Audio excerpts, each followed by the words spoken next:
Hey everybody, you're listening to What Are You Doing in Denmark, the podcast that helps you make Denmark make sense.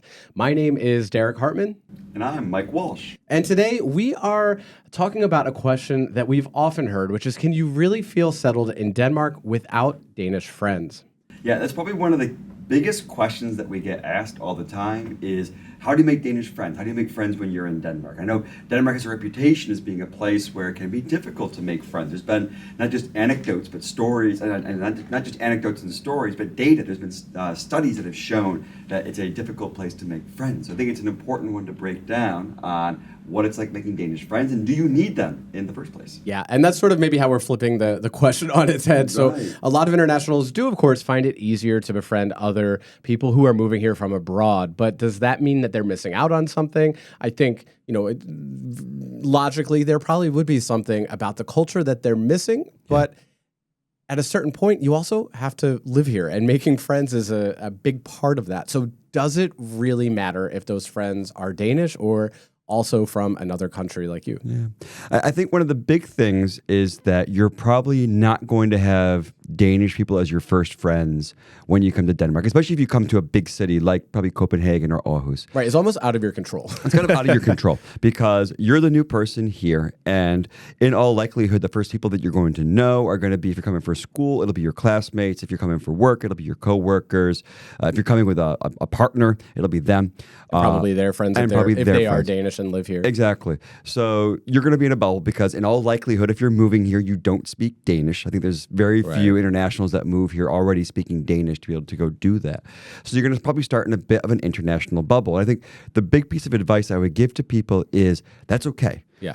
I think I hear people get stressed out where they're saying, oh, I don't have any Danish friends early on. And it's like, it's okay. Relax. Like the biggest thing is find your little group, find your people that you can talk to and have a coffee with and have a beer with, and focus on that part of getting settled in, getting acclimated before saying you have to have certain things ticking off the box and saying I've actually moved here if I have X, Y, or Z. Right. They're not Pokemon. You don't have to. You don't have to worry about having a Danish friend for your collection. It's more just build your network. Do what the reasons that you want friends are sort of so that you can feel comfortable here. Yeah. And that's not going to necessarily be easier or harder based on where that person was born, I would think. At least for me, it wouldn't. That's not my preference, that I would judge my friend based on where exactly they come from. Yeah.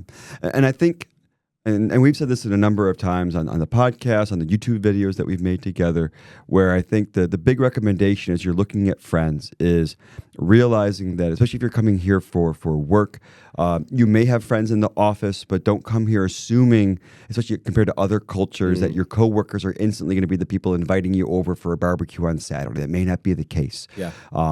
In certain parts of Denmark, probably yes, but in the cities, they tend to be places where it's more your coworkers or who you say hi to at 4 o'clock or 3 o'clock on a Friday, and you'll see them again on Monday. Yeah, I think even an office that does have, and again, I shouldn't even say office because not everybody works in an office. In a Danish workplace that does have social outlets or social gatherings, whether they're monthly events or they're a Friday bar or they're just an annual Christmas party or julefrokost, I don't necessarily think that the Danish mindset is that that's a friendship per se. And I think some other cultures, especially some other work cultures, may look at that as, yes, this is my work friend.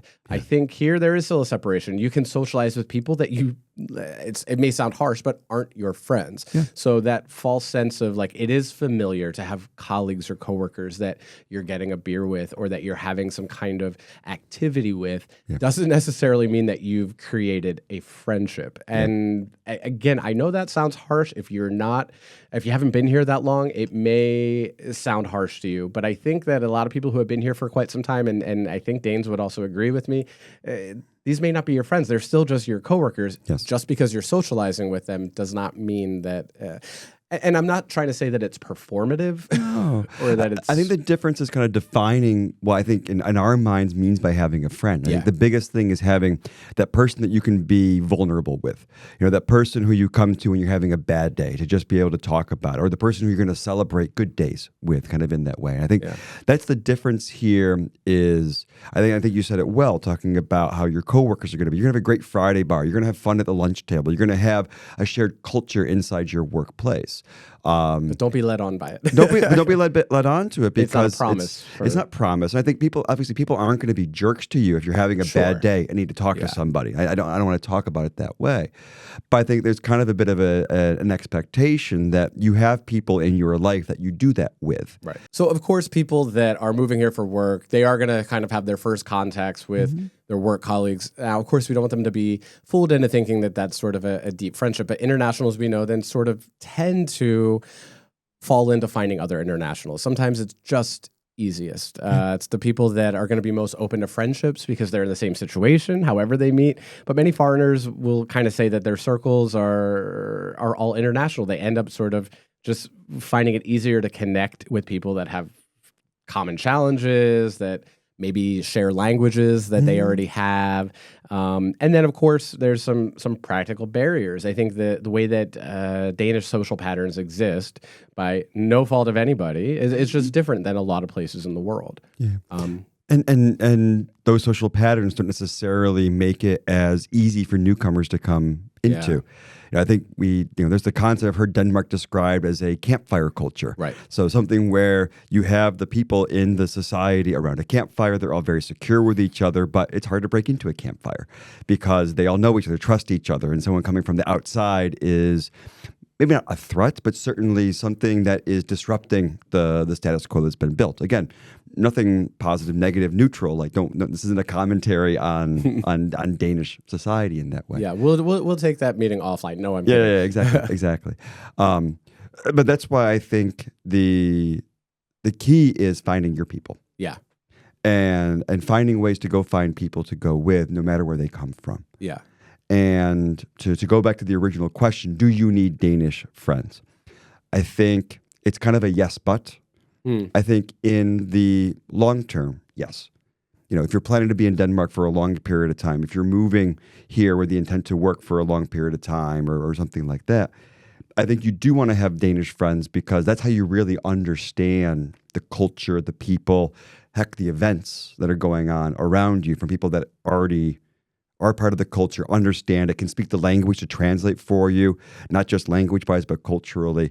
I think long-term, yes, you do need that, but not to stress out saying that you need to have a Danish friend on day one. Right. And well, some of the practical barriers that exist were brought up in this study. Sort of anecdotally, things about sort of the social culture here in Denmark were mentioned. And one of them, of course, is that there's no real pub culture. So that can make it tough if you're just going to go out for a bite to eat or a drink in a pub. And, especially coming from the Anglo world, coming from the US, or if you come here from the UK, Australia, et cetera, you're going to find that there is a pub culture, that there is this idea that you can just sort of rock up and start a conversation with somebody. We know that that's not super common in Denmark, especially in Copenhagen, that, maybe in a smaller place in the countryside, it may be more out of curiosity. People will, chat you up a little bit, but again, they'll probably sort of value your privacy and leave you alone. And that could be the opposite of what you're looking for.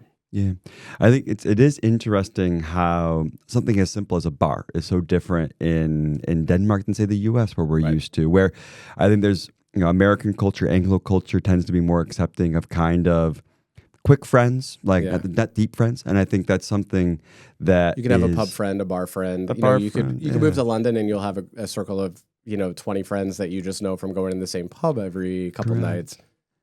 And it may not be the same here. And it may not be the same exact thing here. No, exactly. Another thing that was mentioned in this sort of these anecdotal notes from people were that strong childhood friendship groups make it tough to break into. And of course, we know that in Denmark, some people will have friendships from even before they were born, meaning that their parents met at like parenting classes or their moms were in the same mom group. So before they were even born, they had friends that they were used to being around, and they don't really get rid of that. It's not really cut out too easily. So even moving here to Copenhagen, friends that maybe were from Jylland or other parts of Denmark would go back quite often because, we're at this age where a lot of people are getting married or having kids with baptisms and things like that, and they're going home for that. It could be hard to even have people around that are Danish because they've got other things going on, and they're they've got a pattern of friendship. They've got those strong groups already. And not just a pattern of friendship, but also a pretty full social calendar. Yeah. You know, I think a big thing with the society here is one that goes in hand with the other. because when you go to an event, that is where you're putting your emphasis. One thing I really like about culture here is that people tend to be quite present in what they do. They're going to go to an event, and that'll be what they do for that night. They're not going to bounce around in necessarily the same way that maybe we were used to back in the U.S.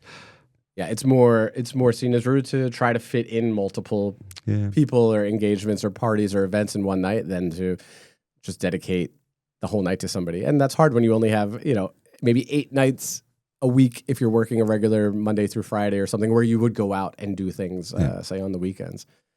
Very tough. Some people also cited personal circumstances, of course. Like, so if you are moving here for university, maybe it's a little bit easier, even if it's a master's program or a doctoral program. So if you're in your 20s compared to moving here and working at a Danish company or something in your 50s, maybe a lot more difficult. People are at different stages of life when they're moving here. Yeah, I think that's something that I reflect on because. Because you're old. Well, yes. I mean, there's a big difference. I moved to Philly for my university years. Sure. I was 18 when I moved outside of Philly, and I was in my mid 30s when I came to Denmark. It's completely different life circumstances that you're in. When you're young in any society, you're looking to make friends. You're used to making friends. You're around people in those social situations. So, is it that it's a more closed-off culture, or is it simply that people are arriving in a life period where people are having young kids and, like, even if they want friends, they don't have time? No, I always say, like, babies and children rule and run this country. Yes. I feel like so much of Danish society is centered around, and this is probably a good thing overall. I'm mocking it a little bit, but really, it's a good thing that, yes, like, whether you're looking at the size of prams and strollers, or you're just, like, looking at how people structure their week and their days even, it's really often around their babies or their kids. Absolutely. So that makes it also harder, even if you are in your 20s and 30s, in the prime reproductive age, it's going to be hard for you to meet people if they do start families at that time. Like, it's just a struggle because I feel like the Danish schedule, once those kids are involved, is like, you're not seeing those friends for at least 12, 15 years. Correct. I'll see you in 2040. But then when that kid is old enough, it's like, they're going to party see again. You. Yeah. And then the cycle repeats. It's the circle of life. It really, this is a pretty big tangent, but that's one of the things I really love here because, like, we've gotten to know, like, neighbors of friends and stuff like that. Yeah. Like, it's almost like when you're in Denmark, like, being in, like, your mid-late 50s is like being in your 20s all over again because you get to relive life because the kids are gone and you can go out and have fun and go to parties and go to bars. I think it's one of the really charming things here is like that rebirth of life that I see people have once the kids are out of the house, or at least old enough that they're off getting drunk in different bars somewhere else across the city. Right. Well, speaking of sort of that idea of like a parallel society getting drunk together, I guess I know that can be a trigger word because it's often used politically. Yes. But people do argue that without Danish friends, you basically do risk entering or living in some sort of a parallel society where everybody is sort of just in this international bubble of either wherever they came from, or just internationals broadly are only hanging out with other internationals, whether it's in the capital or in these other communities around Denmark where you have maybe a community from a particular country that all moves there, or even just in the university towns or where they have almost just the internationals at the university all gather together and sort of socialize as just one parallel society, to use that trigger word. Again, I think it requires context because if you're here for a 3-year expat assignment, your kids are going to the international school, then you probably should just be in that bubble because you're only looking at Denmark in sort of a temporary short-term way anyway. Correct. It's, the experience is going to be you're in Denmark, you're in Copenhagen or Aarhus or wherever you're going to be, but it's a waypoint, it's an experience, it's a gateway. You're not going to really dive into Danish society and culture because while it's home, it's not home. Sure. And I think it's a different experience. So, or if you're a student, you may be in the same exact sort of place. You're coming here for a master's. Maybe you want to consider staying for work. Maybe not. You don't know. Like, I get where at that point you're like, I'm going to stay with what I'm comfortable with. People that are in the same space as me and go do that. So I think that's where you kind of have to ask the question for yourself is, do I want to be in this parallel society, Yeah. to kind of use your term, or do I want to get a deeper depth where I do get an understanding of Danish culture, Danish humor, Danish society, Danish, all the songs that everybody knows. Like, you're not going to learn that unless you have Danish friends. And I'll also like to back up the Danes as well. I don't necessarily think that yes, there are these factors. There's pop culture is different. Yes, there are these closer friend groups, but it's also a bit. I'm not Danish. I think that my lifestyle has become maybe more similar to what you would consider a Danish lifestyle the longer I've been here, of course. But it's almost almost 10 years. I've been here 8.5 years. If I knew that somebody wanted to be my friend but was only here for, say, a 2-year expat contract with a company and then probably going to bounce, I don't know that I would invest a lot in that friendship either. And, I think that that's something people do sort of have to come to terms with. That, you know what, it may not be the people who live here in Denmark. I'm going to use Danes and internationals who consider Denmark their home. It may be more you, because if you are only here for a couple of years, that there's not a lot of people that would want a friendship with an expiration date. I hope that isn't controversial to say. I hope nobody feels offended by that, but I think that's just the reality. I completely agree with that. And I think there's also a huge difference between people who I feel like come with an expiration date and then people who come with kind of open expectations. Oh, I'm here for a 2-year master's, and I'm not sure what I'm going to do next. Stay. Sure. I might want to stay. I want to consider, because that's where, and I think us as internationals love being that bridge, and I think should be that bridge to be like, now let me help you see what life is like here, so that you can take that decision and see if you do want to start getting deeper into life here. If you want to see if this is where you want to make it, maybe not your forever home, but your for a long time home. To start seeing what that's like, to go make that decision along the way. Because if you only live in that parallel society, you're never going to leave that. Sure. And it's really hard to make a decision on whether you're going to stay in a place based on kind of a bubble experience, an Airbnb experience, let's see. That's a good way to put it. If you're going to live in Denmark as an Airbnb experience, it's not anybody else's fault. No. But I do think now, we've kind of made the case as to why it can be difficult, but what do you think, and shout out to our Danish friends, but like what have Danish friends given you? Like what would be some advantages? If somebody just said like, look, I don't know how long I'm going to be here. It is hard to break into Danish friend groups, and I don't want to work that hard to do it. I'm comfortable being in a little bit of a bubble of internationals or people from where I come from. Make the case. What do Danish friends give you? Honestly, I think the biggest thing it gives you is a bit of emotional anchoring, because I think that's one of the big things, and I think we both have felt that in our experience since we've moved to Denmark, is as we've gotten closer with Danish friends, as we've gotten closer with people who are born and raised in Denmark, suddenly you feel a little bit more like you're a part of the place, not just a guest, because it's a moment where you get some of that explanation along the way. You feel much more invested in, say, when Denmark's football team is playing. Like, if you're watching it with other Danes, if you're part of, like, you feel more than just kind of a curiosity. You're like, no, this is my team too. Like, because I think the big part of getting that anchoring is getting context and culture. And by doing that, you understand, why do we sing this song? Like, why does everyone like this thing? Like, why do you enjoy liverpastei? Like, being able to get somebody to help be that cultural bridge to what's going on, I think that's the core part of it. And once you get that anchoring, now this is your place too. Yeah. And you really can build off that, because you just need a little bit of a start, and then it goes and it grows.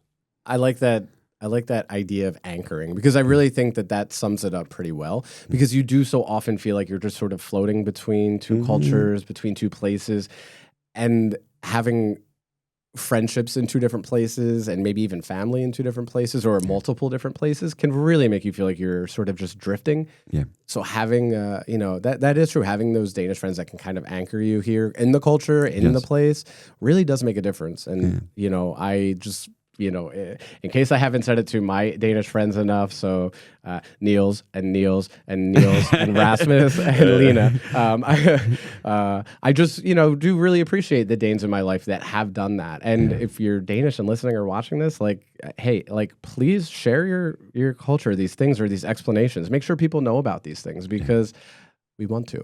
And it really does mean a lot, whether it's your coworkers that you don't know super well, or maybe you have a friend that has a partner or a boyfriend or girlfriend from another country. Like, it means a lot when you do sort of jump in and share something, you know. It really does. And the other piece of the shout out is appreciating, because it does take a little bit more work. If you're from here, it takes more work to invest in a friendship with one of us internationals than with any, because you're going to be likely doing it in English. And I get it, everyone speaks English, but there's a big difference between being able to turn your brain off in your tongue and culture that you've always known and doing it in English, and having to spend time explaining why you do this way, why this goes on the brown bread and this goes on the white bread and things like that. Like, it does take some time and effort from you. And I know not everybody wants to do that, but I treasure those people who are willing to openly share in that way.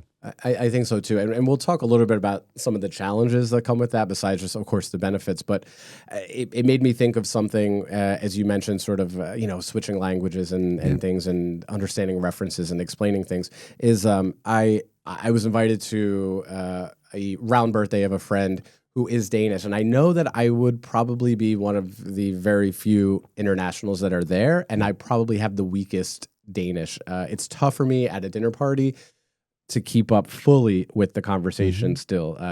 Jeg kan snakke dansk, but jeg kan ikke forstå it well. So I can usually understand less of what's going on around me, even if I can chime in and I can participate, especially when the drinks are flowing and people have food in their mouths. A potato in the throat makes it harder to understand a potato in the throat. So long story long, I'm a little hesitant to accept this invitation. And sometimes when I do get invitations like this, I think, am I going to be the skunk at the garden party and make everybody switch to English? Or am I going to struggle and not completely understand everything going on around me? And I wasn't, in the beginning, I wasn't very receptive of that. I didn't really think about it. I would just accept that invitation and be like, oh yeah, well, everybody speaks English, so they'll switch for me. Now I think I have more of an understanding. I'm more self-aware. And not only do I not want to stand out, but I'm more acutely aware of how I'm making everybody switch. So I think... But I think even with that, it's a matter, I think, asking people ahead of time. I think they like that courtesy with it. I think it's also being comfortable, making sure you don't dominate one or two people away from the conversation. There's things that you learn as you're around it to be able to kind of spread the pain a little bit in that way to make it work. But that's kind of a part of it being a two-way street, being comfortable of trying to make it good for everybody, but also going there because your friend wants you to be there because you're friends. Right. So I think it's something that people always have to navigate. There are these little challenges, these little frustrations that come up. Of course, I also think that another challenge is sort of it kind of addresses that openness with Danes. But I now sort of think of differently too, which is sometimes I think internationals will say they feel like sometimes I'll hear internationals say, and it came up in this sort of survey results, that many internationals feel that Danes don't really make space for new friends. It's something that I understand more, but not in a way where I'm like, oh yes, I agree, Danes don't do that. But now I see that I don't do that either. And I hate thinking this way, but in a similar sort of way, I now sort of look at meeting somebody new and thinking, yeah, they were really cool. I did enjoy hanging out with them a little bit, but I don't know that I could take on another friendship because I don't want to half-ass it. I don't want to, bring somebody into my circle or even just my personal friendship and not feel like I can make time for them. Invest in it fully. And then in that way, it's not, I don't feel like I'm being superficial, but it's like, yes, I would rather just keep it as a pub friend or a friend of a friend that I see a couple times a year at a certain friends' parties. 100%. No, I get that. And I think that it's...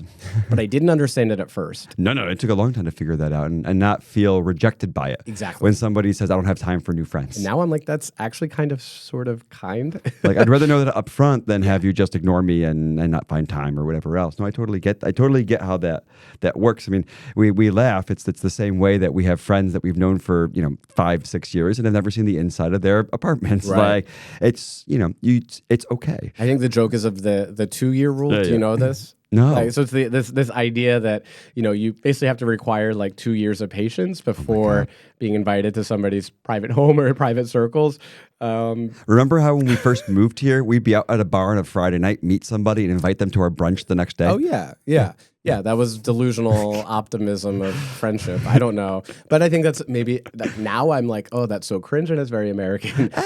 But I think there's something in the middle that we can kind of happily land on. But I do think, you know, maybe the 2-year rule is a little bit harsh, but I think that there are some, there is some truth to that. We should also probably talk a little bit about regional differences because I do think it's harder in Copenhagen than in smaller towns. Like I already said, I think the pub culture is a little bit different in some smaller towns where almost just out of curiosity because somebody's like, I haven't seen you before. What are you doing here? You know, we'll approach you and talk to you. And I know from Brooke and Conrad, who I wish were here for this conversation, they've lived in Ulan and in smaller towns, and they back this up. That it is easier. Yeah, Brooke especially talks about her time in Jutland and how it was easier for her to make friends there than in the big city Copenhagen. And I get that. I think big cities anywhere can be quite isolating, despite the fact that you're surrounded by people. Are you saying New Yorkers aren't friendly? That's actually true. I come from upstate New York, and we're all very friendly up there. Yeah, but in Manhattan, it's a little bit different, I guess. Absolutely not. Yeah. Well, I mean, you know, maybe we haven't really answered the question. I think we've danced around the answer to the question, which is simply that it's like most good questions. It depends. Yeah. No, I think nuance is good, and look, that's often lacking from any kind of discourse these days. So maybe it's all situational. I think that's the case. I think the most important thing is we all need friends. Mm-hmm. We don't need to necessarily put labels on where our friends come. So I need to have exactly one Italian friend, one Spanish friend, and one Danish friend. Right. I think it's knowing the challenges that come with making friends in Denmark and Copenhagen, especially, which we've chronicled many times about this and how to try to make friends along the way. But just make sure that you surround yourself with people who care about you and who you care about as well. And if you do want to stay in Denmark for the long term, it is worth making the extra effort to go find people because it does give you that emotional anchoring, as I said, that will help you be able to really build roots and establish yourself here. Mm. I think that's nice. A nice way to end. Maybe what could be sort of the quote we could make up. It almost sounds like it's so poetic, that anchor metaphor. But I think that's a good way to sort of end it. Like friendships are that anchor, and when you do feel like you're drifting, then you know who cares. You can make any kind of friend because you just need an anchor. You need to stop drifting, and maybe it'll come slowly. But you need to stop drifting and find something to anchor you. I love that. So, yes, it doesn't matter if they're Danish or not. Just make your friends. Yes. Thanks for watching, everybody. Hi.